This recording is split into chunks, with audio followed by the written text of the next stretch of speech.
देशबंधु चित्तन दास सुप्रसिद्ध भारतीय नेता, राजनीतिक वकील, कवि, पत्रकार तथा भारतीय स्वतंत्रता आंदोलन के प्रमुख नेता थे। उन्होंने कई बड़े स्वतंत्रता सेनानियों के मुकदमे भी लड़े हैं। चित्तन दास का जन्म 5 नवंबर 1870 को कोलकाता में हुआ। उनका परिवार मूलतः ढाका के बिक्रमपुर का प्रसिद्ध परिवार था। चित्तन दास के पिता भूमन मोहन दास कलकत्ता उच्च न्यायालय के जाने माने वकीलों में से एक थे। वे बंगाल में कविता भी करते थे। उनका परिवार वकीलों का परिवार था। सन 1890 ई में बीए पास करने के बाद चित्तन दास आईसीआईएस होने के लिए इंग्लैंड गए और सन 1892 ई में वैक्टिस होकर स्वदेश लौटे। शुरू में तो वकालत ठीक नहीं चली, पर कुछ समय बाद खूब चमकी और इन्होंने अपना तब्दील कर वकालत में इनकी कुशलता का परिचय लोगों को सर्वप्रथम वंदे मातरम के संपादक श्री अरविंद घोष पर चलाए गए राजद्रोह के मुकदमे में मिला और मानसिक तबादला बाढ़ षड्यंत्र के मुकदमे ने तो कलकत्ता हाईकोर्ट में इनकी धाक अच्छी तरह जमा दी। इतना ही नहीं, इस मुकदमे में उन्होंने जो निस्वार्थ भाव से अथक परिश्रम किया और तेजस्वी पूर्ण वकालत का परिचय दिया, उसके कारण समस्त भारतवर्ष में राष्ट्रीय वकील नाम से इनकी ख्याति फैल गई। इस प्रकार के मुकदमे में पारिश्रमिक नहीं लेते थे। उन्होंने सन 1906 ई में कांग्रेस में प्रवेश किया। सन 1917 ई में ये बंगाल की तृतीय राजकीय परिषद के अध्यक्ष हुए। इसी समय वे राजनीतिक में धड़ल्ले से भाग लेने के लगे।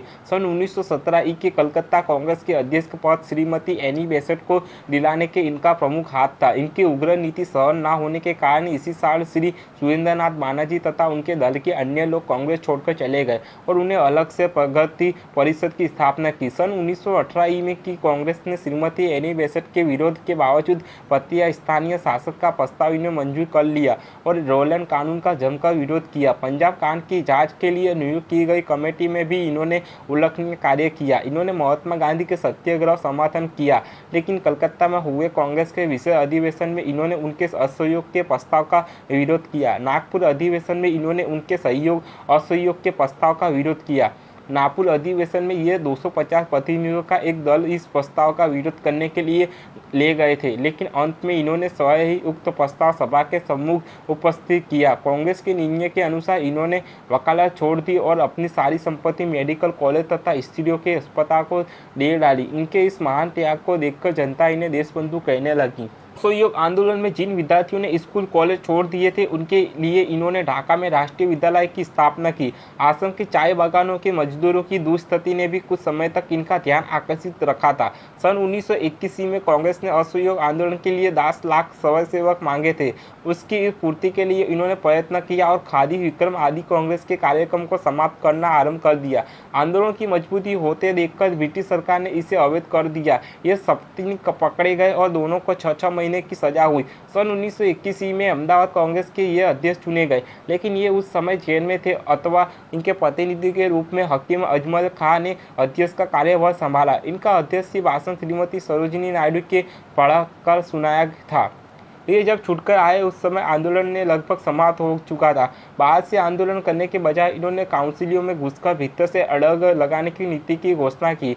गाय कांग्रेस में यह अध्यक्ष थे, लेकिन इनका यह प्रस्ताव स्वीकार ना हो सका। इतवार इन्होंने अध्यक्ष पद से त्यागपत्र दे दिया और स्वराज दल की स्थापना की। कांग्रेस में को उनकी नीति माननी पड़ी और उनका काउंसिल प्रवेश का प्रस्ताव सितंबर 1923 में दिल्ली में हुआ। कांग्रेस के अतिरिक्त अधिवेशन में स्वीकार हो गया। प्रस्ताव के अनुसार काउंसिल में घुसे इनका दल बंगाल काउंसिल में नियुक्त हो चुका था।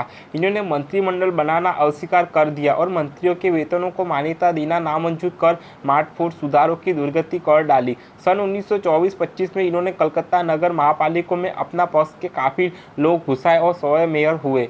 इन दिनों कांग्रेस पर इनके स्वराज्य दल का पूरा कब्जा था और ये स्वयं उसके कर्ता धर्ता थे। पटना के अधिवेशन में इन्होंने कांग्रेस के सदस्य के लिए सूत कतरने की अनिवार्य शर्तों को ऐच्छिक कर दिया।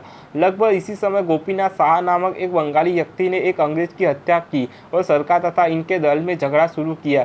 सरकार ने एक विज्ञान पुस्तिका प्रकाशित की और सदे में 80 लोगों की पकड़। कलकत्ता कॉर्पोरेशन ने भी सरकार की इस नीति का विरोध किया।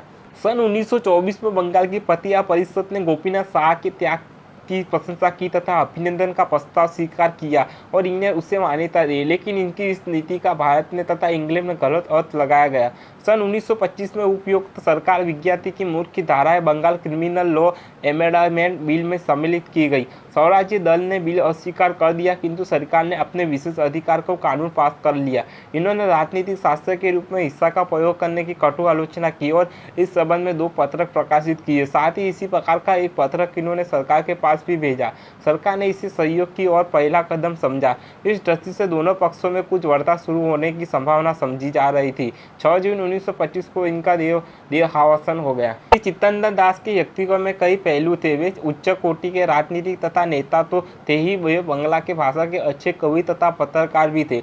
बंगाल की जनता उनके कवि स्वरूप को बहुत आदर करती थी। इनके समय के बाल साहित्य के आंदोलन में इनका प्रमुख हाथ रहा करता था। संगीत संगीत अतरमय किशोर किशोरी इनके कार्यकर्ता थे। संगीत संगीत का इन्होंने तथा श्री अरविंद घोष ने मिलकर अंग्रेजी में संवाद अवधि सी नाम से अनुवाद किया गया। आय नामक वैष्णव साहित्य प्रधान मासिक पत्रिका इन्होंने काफी समय तक चलाई। सन 1906 में प्रारंभ हुआ वंदे मातरम नामक अंग्रेजी पत्र। सरताबाग मंडल तथा संपदा मंडल दोनों के ये प्रमुख सदस्य थे और बंगाल स्वराज्य दल का मुखपत्र फावड़ा तो इन्हीं के प्रेरणा और जिम्मेदारी पर निकला था। अपनी इंडिया कार्य इंडियन नामक प्रसिद्ध ग्रंथ की रचना भी की थी। राजनीतिक नेता के लिए आवश्यक सत्ता जुटते रहने का गुण इनमें प्रचुर मात्रा में विद्यमान था। ये परम त्यागी उत्तरी के महापुरुष थे। इन्होंने कवि का संवेदनाक्षम हृदय और संजोती उदारता पाई थी। विरुद्ध पक्ष का मर्म स्थान ढूंढ निकालने की असाधारण कुशलता इनमें भी थी। एक बार निश्चय कर लेने के बाद उसे कार्यान्वित करने के लिए निरंतर प्रयत्नशील रहते थे। इन्हें असाधारण लोकप्रियता मिली। बेलगांव कांग्रेस में इन्होंने यह अच्छा व्यक्ति की थी। 148 नंबर रूसा रोड़ा कोलकाता वाला इनका मकान स्त्रियों और बच्चों का अस्पताल बन गया। बड़ी शांति मिली। उनकी मृत्यु के बाद महात्मा गांधी ने CR दास स्मारक नीति के रूप में 10 लाख रुपए इकट्ठा किए और भारत के इस महान सुपुत्र की यह अंतिम इच्छा पूर्ण की। जिस वक्त देशबंधु चित्तरंजन दास का राजनीतिक जीवन चरम पर था, उसी वक्त काम के बोझ तले उनका स्वास्थ्य बिगड़ गया।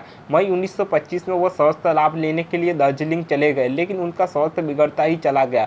इस बीच महात्मा गांधी भी खुद उनसे मिलने दार्जिलिंग आए थे। 16 जून 1925 को तेज बुखार के कारण उनका निधन हो गया। चित्तरंजन दास की अंतिम यात्रा कोलकाता में निकली गई, जिसका नेतृत्व महात्मा गांधी ने किया। गांधी जी ने कहा, देशबंधु एक महान आत्मा थे। उन्होंने एक ही सपना देखा था, आजाद भारत का सपना। उनके दिल में हिंदू और मुसलमानों के बीच कोई अंतर नहीं था। देशबंधु चित्तरंजन दास के निधन पर विश्व कवि रविन्द्रनाथ ठाकुर ने लिखा, एने छिलो साथे करे मुक्त हुई ना पाना, मान्यता है तुम्ही करे गेले आना। अपने निधन से कुछ समय पहले देशबंधु ने अपना घर और सारी जमीन राष्ट्र के नाम कर दी। जिस घर में वे रहते थे वह अब चित्तरंजन दास राष्ट्रीय केसर संस्था है।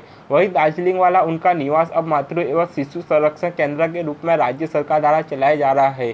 दिल्ली का प्रसिद्ध आवासीय क्षेत्र CR पार्क का नाम भी देशबंधु चित्तरंजन दास के नाम पर रखा गया है और यहाँ बड़ी संख्या में बंगालियों का निवास है, जो बंटवारे के बाद भारत आ गए थे। देश भर में उनके नाम कई बड़े संस्थानों का नाम रखा गया। देशबंधु कॉलेज हो या फिर चित्तरंजन दास एवेन्यू, ऐसे कई संस्था है जिनका देश को एक सूत्र में पिरोने वाले देशबंधु चित्तरंजन दास के नाम से पहचान मिली है।